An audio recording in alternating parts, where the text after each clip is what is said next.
Feeding the bureaucracy and starving the poor here in America. This is part one of our special 5-part report. When is the last time you saw a homeless person walking the streets? Was it a year ago? 6 months ago? Last month? Last week? Yesterday? This morning? Well, believe it or not, we as a society have become far too comfortable with the elephant in the room. That is, the homeless and the starving. A lot of questions are asked. Do Democrats or even Republicans care about homeless folks? Tonight we have information and exact plans on how we can feed the hungry here in America. We contacted the USDA about our plan, but we've not had an email or phone call returned to us from the USDA in 8 months. You are now listening to the Spearsy Spin with your host, Mike Spears.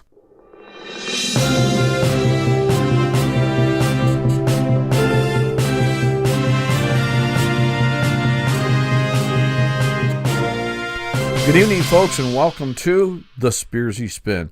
Well, I don't know about you, but when I hear there's folks starving on the streets of America, I tend to get upset. Tonight, we're going to share with you what we've uncovered with regard to great food sources that will feed the homeless for today, tomorrow, next week, and for years to come.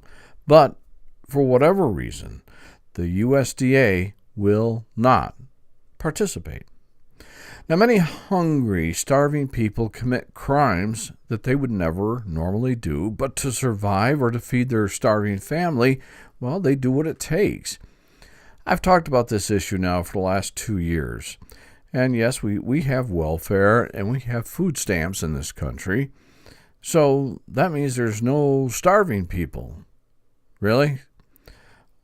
Well, according to the United Nations, malnutrition is still the leading cause of death in the world today.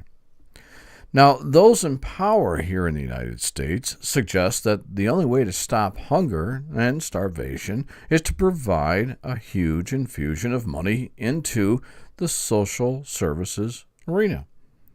I say, really?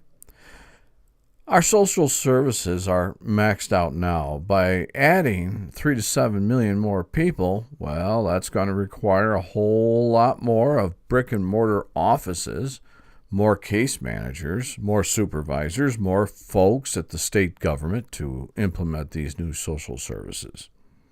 Result? Well, taxpayers will drown under this new tax burden. Today in America, we can't even take care of our own veterans. We can't figure out our own health care or our immigration issues.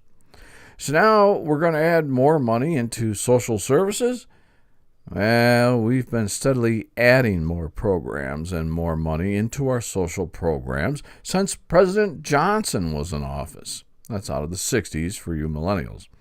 Results? Well, we've helped millions. But a new deal, if you will, is needed. The USDA's food distribution programs strengthen the nutrition safety net through the distribution of USDA foods that folks get here and there. But there's other nutrition assistance for the children and low-income families, emergency feeding programs, and Indian reservations, and, of course, the elderly. Well, there's other programs in place to help the poor and the starving folks here in America, and we start with the Commodity Supplemental Food Program. Now, this program works to improve the health of low-income pregnant women, along with new mothers, infants, children, and, of course, the elderly. And the USDA has another program called Food Distribution Disaster Assistance Program. Now, this supplies USDA foods to disaster relief organizations such as the Red Cross and the Salvation Army for mass feeding or household distribution. Food distribution programs on Indian reservations, which is called the FDPIR program. Well, now this program is designed to help the folks there on the Indian reservations, and of course it provides USDA foods to low-income Native American families and, of course, elderly people residing on or near reservations.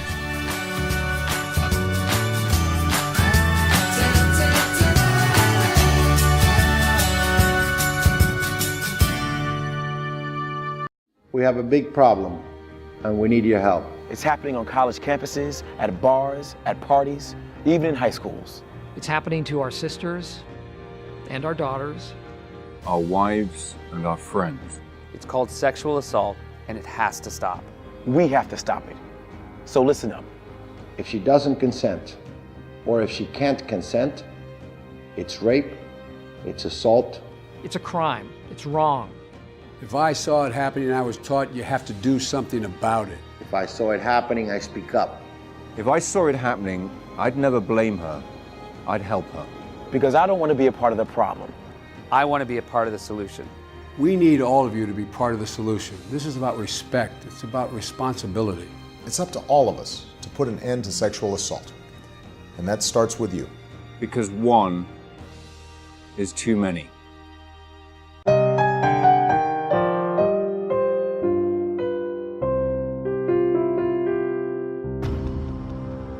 Remove the jobs, break the schools, pull back the police. Let the streets flood with drugs. Let violent gangs recruit child soldiers and terrorize neighborhoods. Don't prosecute gun crimes. And when the media looks you in the eye after another bloody weekend in a major American city, call for more gun control. If our politicians are truly using the carnage they refuse to stop to attack the rights of honest, hardworking Americans caught in living hell, then they are guilty of the most despicable form of racism imaginable. What has been allowed to happen in our inner cities is an absolute disgrace. If the same epidemic of poverty, gang violence, and broken schools poison the neighborhoods of the nation's political class, you'd better believe they'd be talking about real solutions, not gun control. I'm the National Rifle Association of America, and I'm freedom's safest place. Tell your friends and neighbors about the Spearsy Spin.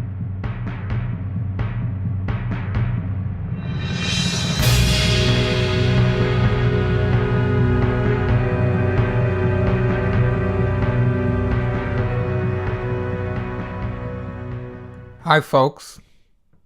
Times we live in today are scary. Religious freedoms under fire. Racial divide never more evident. Political powers fighting. Foreign countries looking to exploit our country. News media reporting unfair on issues. Folks searching out the truth. I listen to the news, then I listen to the Spearsy Spin. Mike Spears has experience, education, determination, and grit to get what's going on in our country.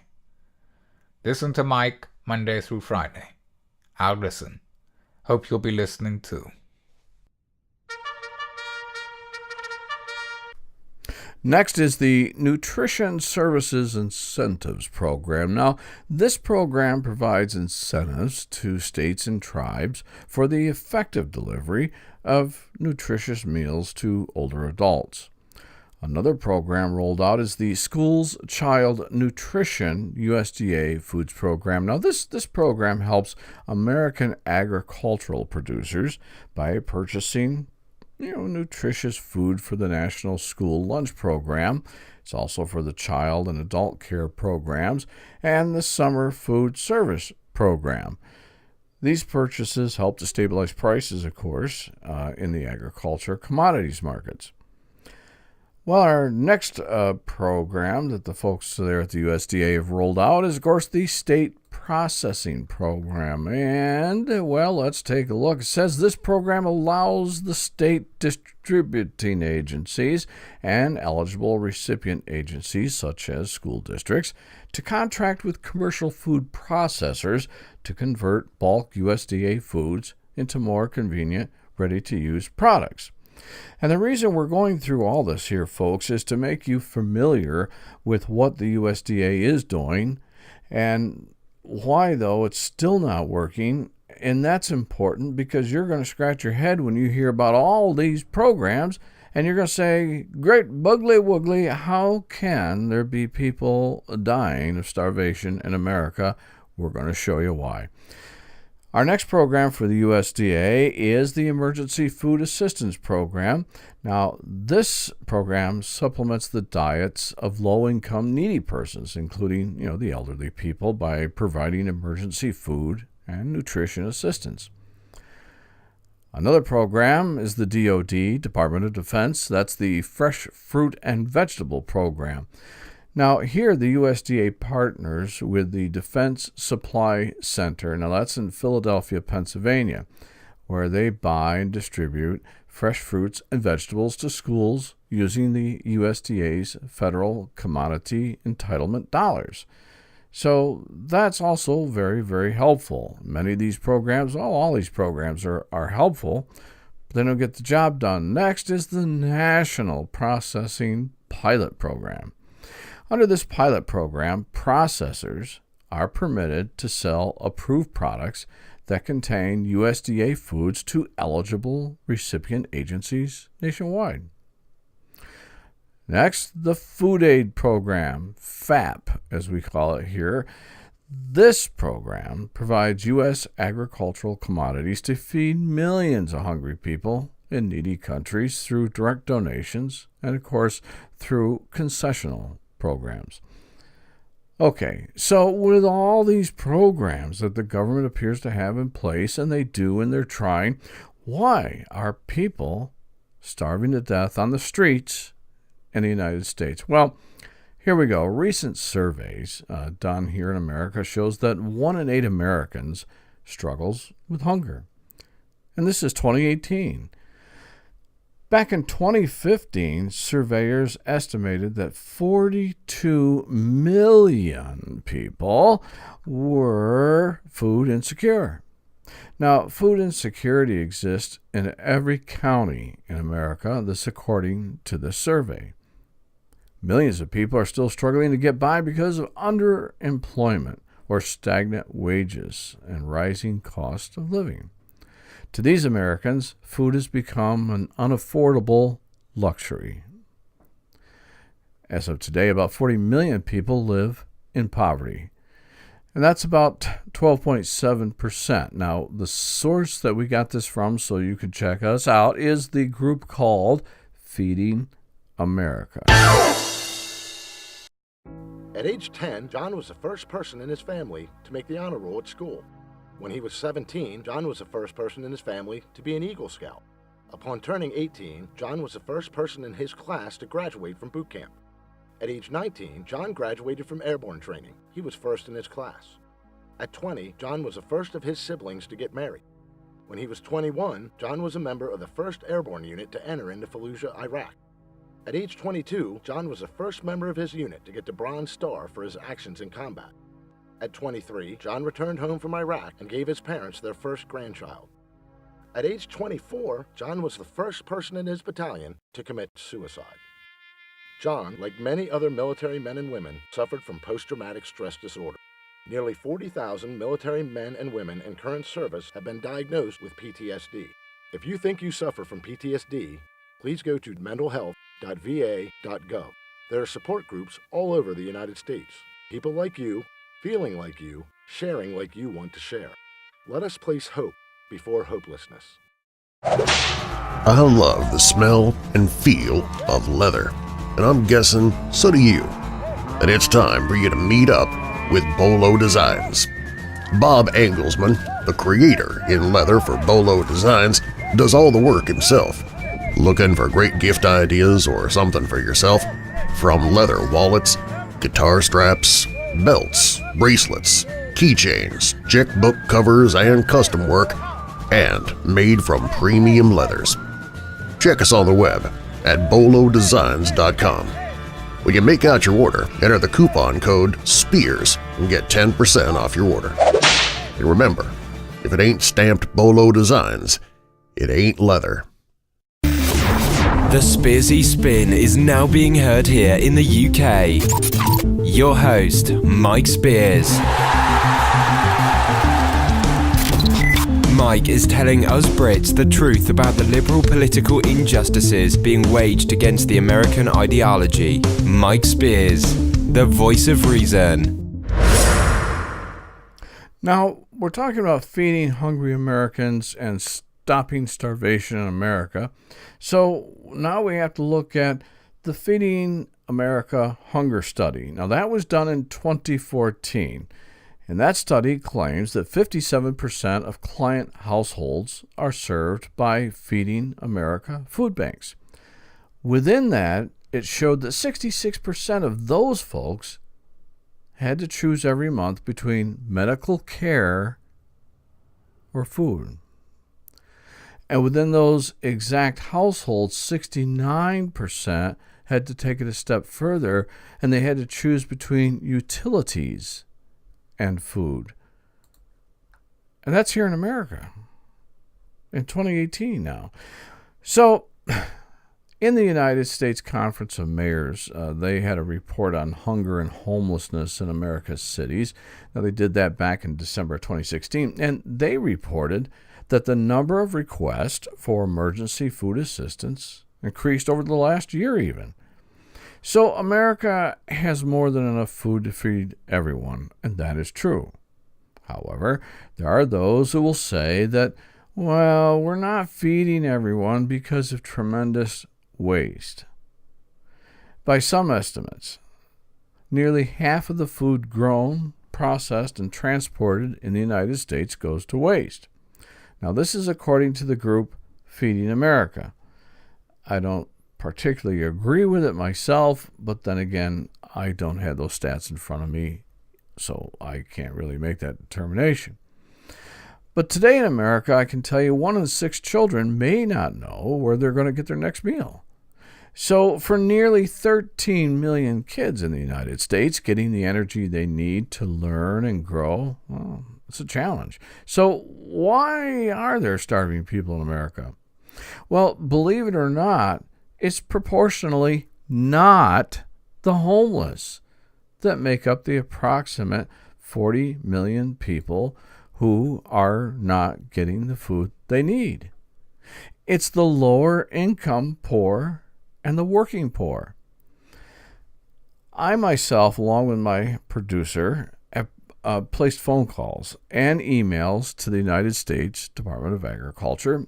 Our question was, what if we feed the homeless and the hungry with overpopulated goose meat, severely overpopulated fish, for instance, the Japanese white carp, that at this very moment are threatening to get into the waters near Michigan. They're an extremely evasive type of fish, and they quickly breed and take over. I don't know if they breed, but they have a lot more fish. How's that? And they take over where they go. And what about the severely overpopulated wild horses out west that ranchers quietly claim to shoot in an effort to maintain grass for their grazing cattle out west? And I know people, oh my God, you want people to eat horse meat?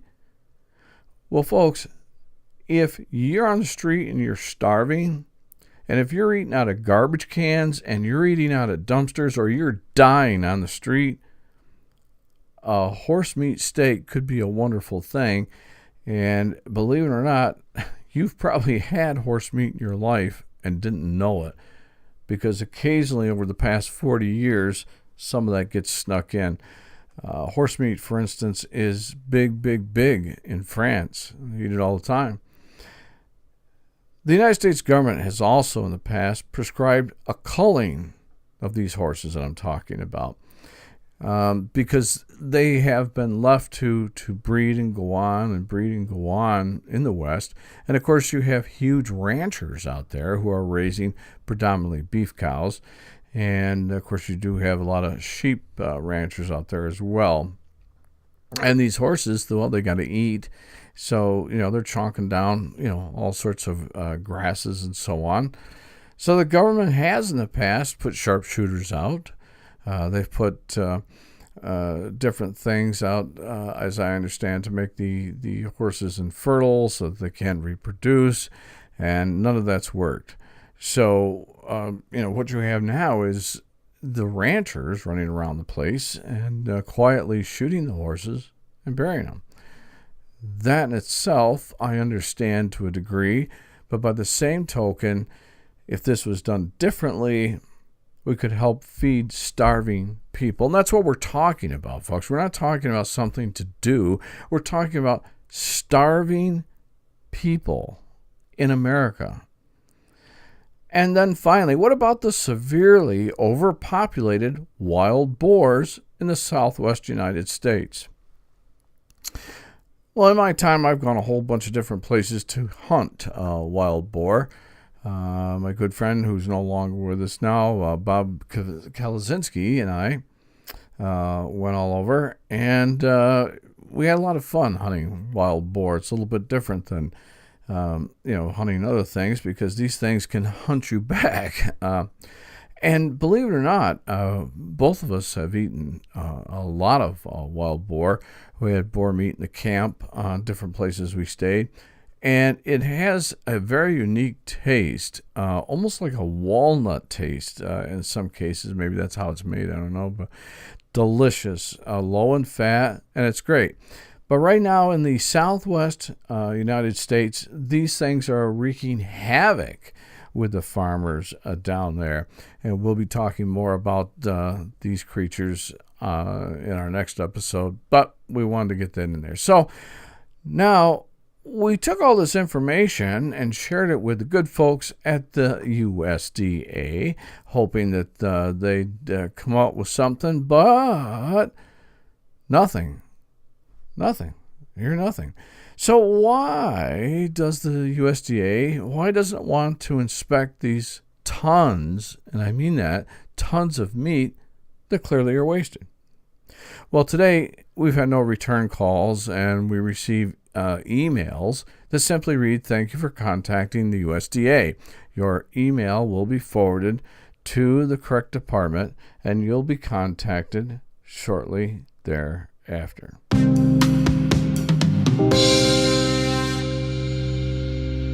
Back after these messages. This is Brendan. He never expected to have a foundation created in his name. But then his mother never expected her precious newborn to be diagnosed with a birth defect virus called cytomegalovirus, or CMV. CMV is crippling. Brendan went from what doctors thought was a healthy newborn to one with deafness and brain damage caused by CMV. Brendan's mother learned about CMV to give him the best life possible. Now she wants to help other families avoid this traumatic illness. CMV can be prevented. CMV attacks 1 in 150 babies born in the U.S. 1 in 5 of those babies will suffer lifelong disability. CMV disables more children than Down syndrome and fetal alcohol syndrome. Get the facts. Learn how to protect your unborn child. Visit cmvfoundation.org. Honey, come in here and listen to this guy. Why? Is it important? Yeah, it's important. He's talking about the Trump administration and the CIA, NSA, and FBI investigations. Oh, Ralph, you know I don't like politics. Oh, stop talking and just come on over here and listen.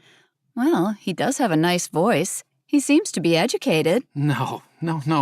Not his voice. Listen to what he's saying. Well, if what he says is true, then there is a real problem in Washington. So this woman, Susan, what's-her-face, she leaked information or something? Honey, you have to listen. He said that reports are now showing that information was leaked about Trump's cabinet members. I heard this on the news today as well. Is this Fox News? OMG, no. This show is called The Spearsy Spin, and the guy's name is Mike Spears. Mike Spears. I'm wondering if this is the same man that did all the voiceover work at WNBC Radio in NYC back in the late 70s and early 80s? Wait, you know this guy? Well, I don't know him personally, but he did a lot of voices for WNBC 66 Radio and for Michael Sarzinski on that station. That was the only station we listened to back then. I recognize his voice and diction. He did voiceovers and impersonated voices, you know, Howard Cosell and such. Wow, he's been around that long? You know, Ralph, listening to Mike Spears talk about politics, well, it's kind of like having an old friend over to chat. Wait, you mean you like the Spearsy Spin? Ralph, sit down and shush. I want to hear what Mike's saying. On Friday, February 25th, 1994, 17-year-old Alfonso Edwards wrecked the first car our father ever bought him. After leaving the scene of the accident and arriving home, he received a phone call from his girlfriend stating that she could possibly be pregnant. In an act of hopelessness and distress, my brother and only sibling walked downstairs to the den of our home and shot himself in the face. The car accident was only a minor fender bender, and his girlfriend wasn't pregnant. Each year, 5,000 teenagers commit suicide, and for every death, there are 50 to 100 attempts. We must put a stop to this unspoken tragedy. We can be aware of the warning signals, like sudden changes in behavior and constant mood swings. For more information, please visit www.teensuicide.us and let your teen know that suicide is a permanent solution to a temporary problem.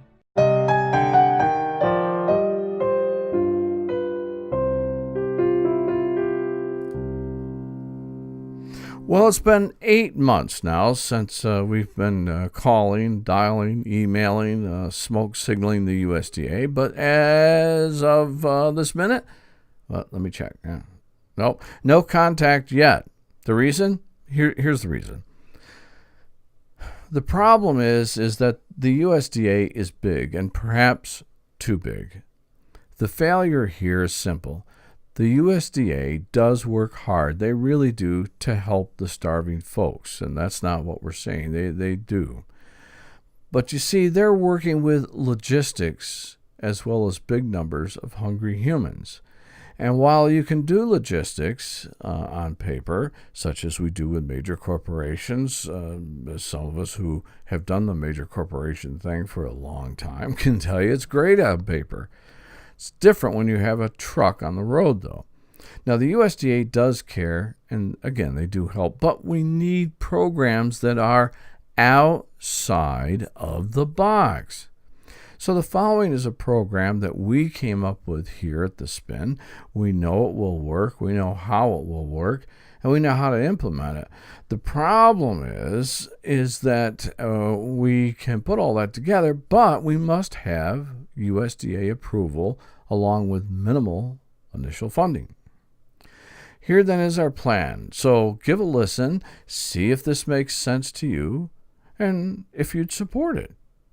So let's start right off by introducing to you the snow goose. Now, snow geese are causing problems in their breeding grounds because they are grossly overpopulated by about 1.75 million, that's with an M, birds. That's according to experts and scientists. Now, the reason we're going to talk so much about the snow geese is because these snow geese can provide a huge amount of food for a very long time. And I know that the PETA people pick up on different things. I know they'll pick up on this. So I want to be able to explain here more than marginally why the snow geese should be used for the purpose of feeding starving people. Now, the average snow goose, he weighs about 5.5 pounds. So if you take this snow goose that weighs 5.5 pounds, and you're going to multiply that times all of his friends, which there's about 1.75 million birds, you'll get a staggering figure of somewhere around 8 million pounds of birds. Now, you break that down, and about 8 million pounds of birds turns into 4 million tons of birds. That's a lot of birds. That's a lot of meat. That's a lot of food. And as I understand from all the guys that hunt, regular Canadian geese, the gray, and some of them do hunt the white ones, they are delicious. And no, they don't taste like chicken. So keep these figures in mind, the 8 million pounds of birds and the 4 million tons of birds, okay? Because we're gonna bring that back later, but we want you to keep that in the back of your mind. Now, the snow goose populations, well, they're just out of control. And mainly it's because of agriculture, believe it or not. It's how we've changed. And what I mean by that, if we roll the clocks back to the 60s and the 70s and we take a look at topo maps of the United States, you're going to see that farms were much smaller. They were much smaller. There were different dynamics playing out there. But now, we have huge farmers who have gigantic fields that go on forever. I think you have to take 3 days worth of food with you just to plow across it, that type of deal. So the Canadian white geese quite often appear year-round, sometimes in the southern part of their breeding range. Now, their range includes most of the eastern seaboard and, of course, the Pacific coast. So you're going to find them in California, South Carolina, the southern United States, and, of course, northern Mexico, man. So Canadian white geese are primarily present as migrants from the further north. Now, their breeding grounds are mostly north of the timberline near Greenland, also in Canada, as far as also Alaska, and the northeastern tip of Siberia. But they love to spend winters in warm parts of North America, from British Columbia to the United States of America and Mexico. Along with that, Arkansas is also home to spring snow geese. The spring migration is about 1 million birds that concentrate near Squaw Creek National Wildlife Refuge. That's just out of Mound City. Different people have said that you watch these birds as they head into the mid-Atlantic states, and all of a sudden there are 1 million birds in one place. Now, this invasion calls for a solution, like increased hunting.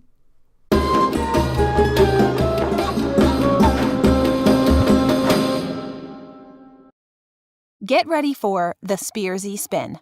Hosted by God's Gift to Radio, Mike Spears. The Spearsy Spin is a 15-minute political overview Monday through Friday of current issues, fair and balanced appreciation for liberal and conservative thinking. Mike Spears brings to the show a very impressive resume. Extensive background in education and cognitive behavioral sciences. He's owned several businesses himself. 30-plus years in radio, including voiceovers, advertising, programming, and on air. In the 80s, he did stand-up comedy. In 1988, Mike was the headliner of the Cancer Comic Relief Program for the American Cancer Society. As a professional voice impressionist, Mike Spears has voiced thousands of ads and created radio advertising revenue streams for many radio stations, using his unique voice impersonations. So please, join Mike Spears for the Spearsy Spin. Give us about 15 minutes a day and we'll take the spin out of what's been spun by the major news networks. The Spearsy Spin is transcribed for and co-produced by Charles Gleason with studios in Cimarron, California. I love the smell and feel of leather, and I'm guessing so do you. And it's time for you to meet up with Bolo Designs. Bob Engelsman, the creator in leather for Bolo Designs, does all the work himself. Looking for great gift ideas or something for yourself? From leather wallets, guitar straps, belts, bracelets, keychains, checkbook covers, and custom work, and made from premium leathers. Check us on the web at bolodesigns.com. When you make out your order, enter the coupon code SPEARS and get 10% off your order. And remember, if it ain't stamped Bolo Designs, it ain't leather. Tell your friends and neighbors about the Spearsy Spin. The AIDS Drug Assistance Program is a bipartisan program designed to make sure that people in need living with HIV/AIDS in America can receive the drugs they must have to stay alive. But present economic problems have stretched this program beyond its ability to meet the rising need. So thousands of Americans languish on growing waiting lists, not knowing if tomorrow will bring help or sickness. And while they wait, they get sicker. They cost taxpayers billions in lost productivity and prolonged hospital stays, and some will die. Is that moral? Is that American? Does that make any sense? Contact your member of Congress today and ask them to fully fund the AIDS Drug Assistance Program. Let's end the waiting lists. This time, it really is a matter of life or death. For more information, contact the ADAP Advocacy Association at info@adapadvocacyassociation.org. It's easy to see why the snow geese are causing problems in their breeding and feeding grounds. The snow goose populations they're out of control. Plain and simple, they're out of control. Now, scientists and game managers from North America agree that snow geese have become so numerous that their nesting and eating habits, well, they just can't support them anymore. They're literally eating themselves out of house and home. So, if you haven't guessed by now, our plan is to cash in on these snow geese. And folks, you're literally going to fall over when we tell you not only how these snow geese can be used for an excellent food source for the poor and the starving, but you're going to have your eyes pop out of your head when you hear about the dollars that can be made by and for the homeless and the hungry. Now, the breeding population of the snow geese exceeds 5 million birds, which is an increase of more than 300% since the mid-1970s. The population has increased more than 5% per year for the past 10 years. In addition, no breeding geese, that's the juveniles and the adults that failed to nest, they're not even included in this estimate. So, the total number of geese, well, it's even higher. And again, we're really leaning into this because already in the past, PETA has challenged via the court system the DEC's program of more hunting because, their job is to protect the animals. And, I understand that. So I want to make sure that I have this information out so that, as PETA listens to, this show and shows similar to it, we're going to cover all the bases so they know that it's either use the snow geese to save humans, or if we don't, the snow geese are going to die a very slow and painful, horrible death. In the meantime, they're also going to be hurting farmers and other birds, other animals, other species, as we are going to discover here. So the goose population is higher than it's ever been. Matter of fact, it's higher now since population records have been kept.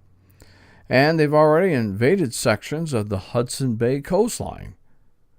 Now, the 5 million in numbers, it's a problem for the snow geese themselves and to other wildlife and plants. The tundra habitats where the snow geese nest are being degraded and destroyed, along with complaints about damaging agricultural crops that, they lie between the nesting grounds and the wintering grounds. So you're scratching your head right now saying, well, how do snow geese cause all this damage? Well, these geese do everything in large groups, okay? They're very kind of family-oriented. They all hang out, So when they arrive in an area to feed, they remove unbelievable amounts of plant life because of their large numbers. Snow geese use a feeding behavior. It's called grubbing. Now, they actually turn the soil over looking for roots, bugs, and worms. And they eat everything. Any edible plant material, they find that they eat it. Now, when this happens year after year, the plant communities in such areas are unable to recover and usually get totally destroyed. And without plants, there are no root systems that is going to be able to hold the dirt in place. And that means the topsoil is going to be easily eroded away by wind and rain. Results? Devastation. Snow geese are causing damage to crops and farm fields. The number of complaints has risen tenfold over the past few years.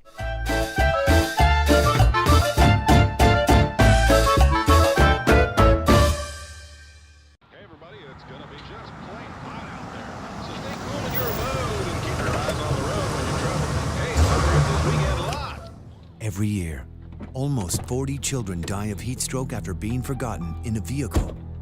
In 70-degree weather, it takes only minutes for the inside of a car to heat up like an oven. At 104 degrees, heat stroke begins, followed by loss of consciousness. Should go an hour and a half or so.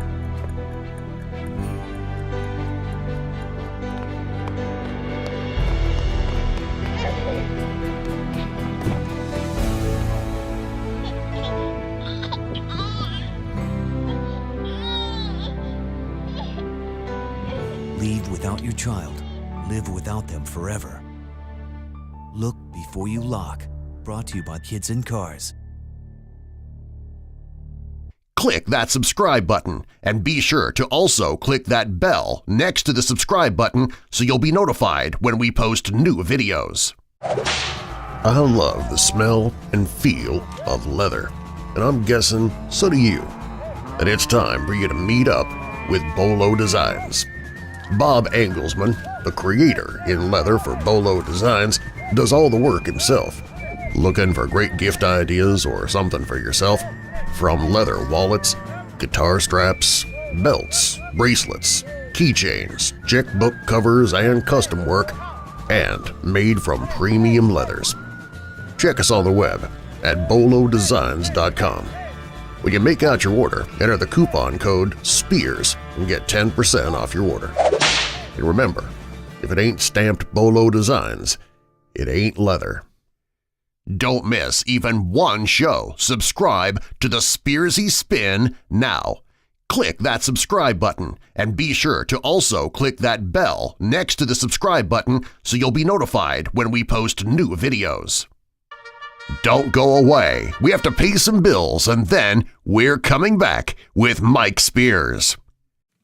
Hi, I'm Ben Utek. I played high school, college, and pro football, helping my team win the 2006 championship. That was an amazing day, but it can't compare to the joy I feel every day with my loving wife and 3 beautiful daughters. My football career ended after I suffered my 5th concussion. Did you know that over 1 million athletes suffer a concussion each year? That includes boys and girls, every age, every type and level of sport. It isn't always clear that a player has had a concussion, so parents, athletes, and coaches need to learn about concussion signs and symptoms. The American Academy of Neurology recommends athletes thought to have a concussion be immediately removed from play and not returned until assessed by a healthcare professional trained in concussion. This isn't just about sports. It's about your brain. When in doubt, sit it out. Learn more at aan.com/concussion. A message from the American Academy of Neurology. Mike Spears here to tell you some really great news about insurance. Now, I know there are as many insurance providers out there as there are buttons on your keyboard, but I'd like to tell you about an insurance agency that is local here in the Western area, right here in New York State. Now, I'm talking about the Hartman Agency in downtown Canisteo, New York. The Hartman Agency has been around for some time now, and they're writing policies for folks to cover their cars, trucks, campers, motorhomes, boats, barns, houses, businesses, vacation property. Well, the list just keeps going on and on. I know many of you are thinking, yeah, small town agency with big price premiums, right? Well, folks, check this out. We, of course, here at The Spin have our insurance not only for our home, but our studios as well with Christy at the Hartman Agency. And the Hartman Agency gave us the lowest quoted price with the best insurance options. And folks, that's after shopping the top 5 insurance companies out there today. Now, if you're local, stop in at the Hartman Agency. They're at 56A West Main Street, Canisteo, New York. Christy a call at 607-698-5060.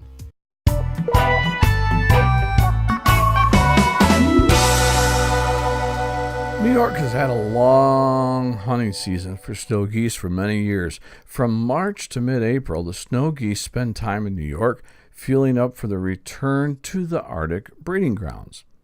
Large numbers of snow geese congregate along the St. Lawrence River. The Atlantic flyway population of snow geese has greatly increased from the mid-1960s to more than 1 million birds in recent years. Now, that's just in the flyway, and thus is the problem. Now, these birds pass through New York during spring and fall migrations, and of course they love to spend time, and some of them spend a lot of time even in the winter, in New Jersey, in Delaware, and Maryland. This has environmental managers concerned about the impacts of billions of snow geese in the Atlantic flyway. Now, many experts believe that the only way to reduce the population is to increase hunter harvest. So let's roll the clock back several years here, and let's take a look. The last reported hunter harvest averaged between 30 and 40,000 birds in the flyway. Now, I didn't do the math, but quickly in my head, I know that that's a far cry from 500,000 plus birds they were looking to take out. So now New York waterfowl hunters will be able to participate in a conservation effort. The U.S. Fish and Wildlife Service, they've got some new hunting rules they've come out with to allow the guys to use special hunting methods to increase the harvest of geese across the country. The biggest multi-state complaint about these birds is the grounds where they congregate are scattered with goose feces and feathers. That's the biggest complaint. I mean, I would think the biggest complaint would be, hey, they're eating everything up. You know, I planted all this corn, they ate it up. I planted my peas, they ate it up. I planted, whatever, and they ate it up. But no, it's feces and feathers. Well, wherever they are, the whole place is disgusting typically because there's so many of them. And when you live in the New York metropolitan area, it's easy to believe that there are too many geese. Wildlife biologists say the killings, relocations, barely made a dent in the region. Now, in a few cases, they turn fatal. Well, for the goose. The birds' overabundance, well, it's not their fault.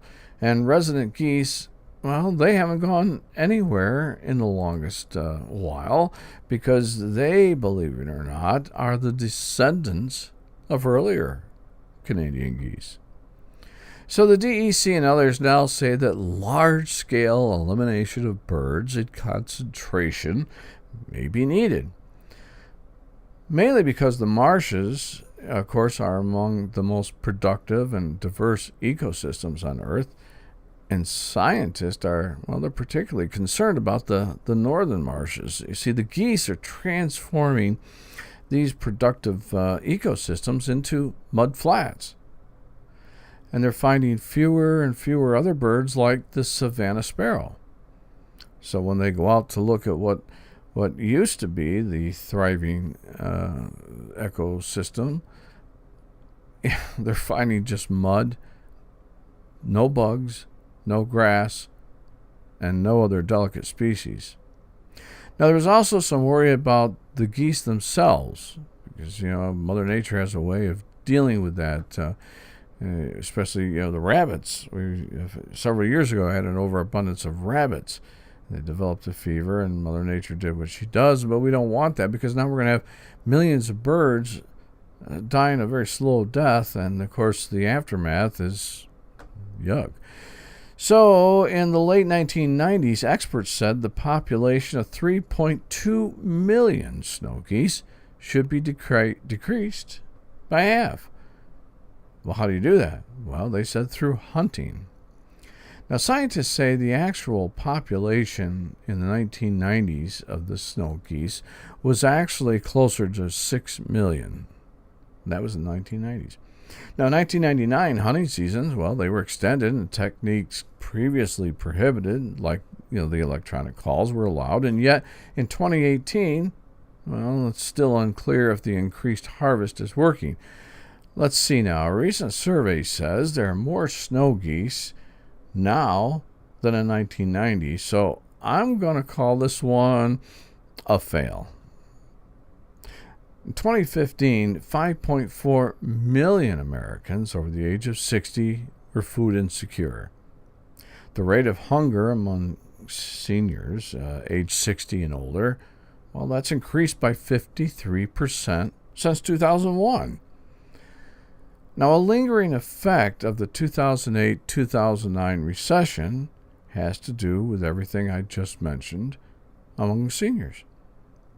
In fact, the number of seniors struggling with hunger is projected to increase by another, get this, 50% when the youngest of the baby boom generation reaches 60 years of age in the year 2025. And here is our source, so you can check it out. Feeding America the World.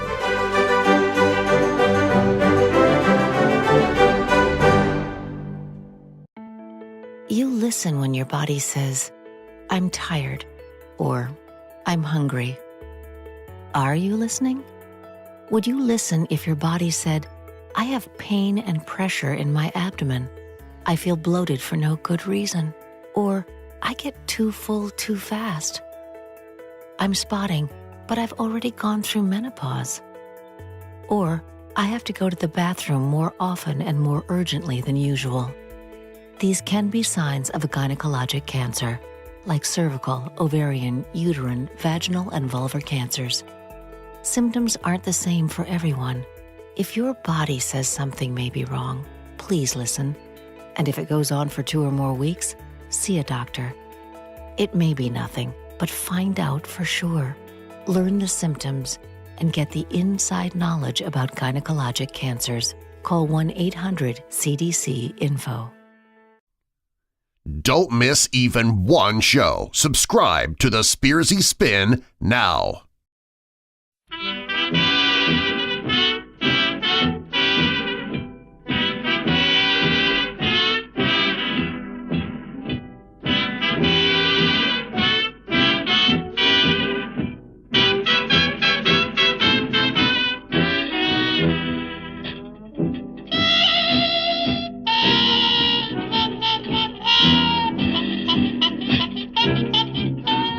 Many church feeding programs and soup kitchens tell us that fresh meat is one of the hardest commodities to acquire due to its high cost of, $3 to $5 a pound. It's also more difficult to donate frozen meat. But here's the thing. Check this out. Venison, snow geese, wild boars, wild horses, and Japanese carp are all low in fat. So you take that into consideration, and when we go through and we look at what we would have to do in this particular instance to provide these foods to the poor and the starving, are you ready? Well, the cost is about 25 cents a serving. That's right. If you fell out of the chair, thought you heard it wrong, you didn't. It costs about 25 cents per serving. And it's a perfect low-cost substitute for other meats. And all these meats could go to feed the hungry. So this is the end of our 5-part series, Feeding the Bureaucracy and Starving the Poor here in America. Now, we went into a little bit of depth with these birds because PETA has already brought forth litigation in the past, and that's when the DEC was involved. So you can imagine if individuals get involved and try to push this program to get this going, which we're going to talk about in the upcoming 4 shows. You're probably going to have a problem, but I don't think so, and here's why. Now, PETA does a good job, and that is their job. And, for the most part, I salute them. I mean, sometimes maybe they get a little carried away, but let's face it, we do have to have folks out there. But in this particular case, because we have all the facts laid out, we have the sources laid out so that anyone can go check our facts. One thing you can never argue with is facts. And I know PETA is very strong, but at the end of the day, the folks at PETA don't want Americans literally starving to death on American streets. PETA does not want folks eating out of trash cans and dumpsters. And PETA doesn't want people living on the streets. So that's why we took a bit of time here in the very first segment to get on board with everyone, especially the horses, because I knew someone would say, "Good Scott, we're going to eat the horses, I say." Anyway, in the upcoming next 4 shows, we'll tell you what has to be built, where, for storage and housing, which, well, it has to be made available for the upstart of this program across the United States. Now, keep in mind that when all this is said and done, you, right there, yeah. Keep this in mind that when this is said and done, you, the taxpayer, will reap a bountiful harvest of less taxes. And we're going to explain this in detail in our upcoming shows, so that you're going to be able to follow this and hopefully say, you know what, this actually makes sense. Folks, remember, there's only one world. We all have to live in it. So let's all make good, common sense decisions. Thanks for listening tonight. Good night, everybody.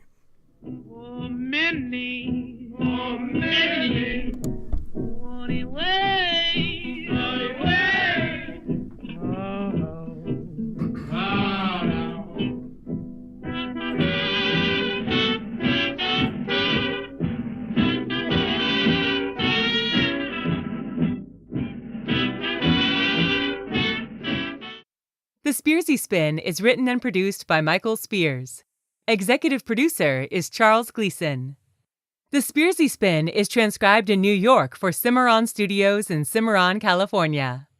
Cimarron Studios is a privately held entity and does not solicit for business. Producer for a radio station? Interested in airing the Spearsy Spin show? If so, please contact Lori at this email address, kcv447@gmail.com. Be sure to include the words "on air" in the subject line. The Spearsy Spin, all rights reserved.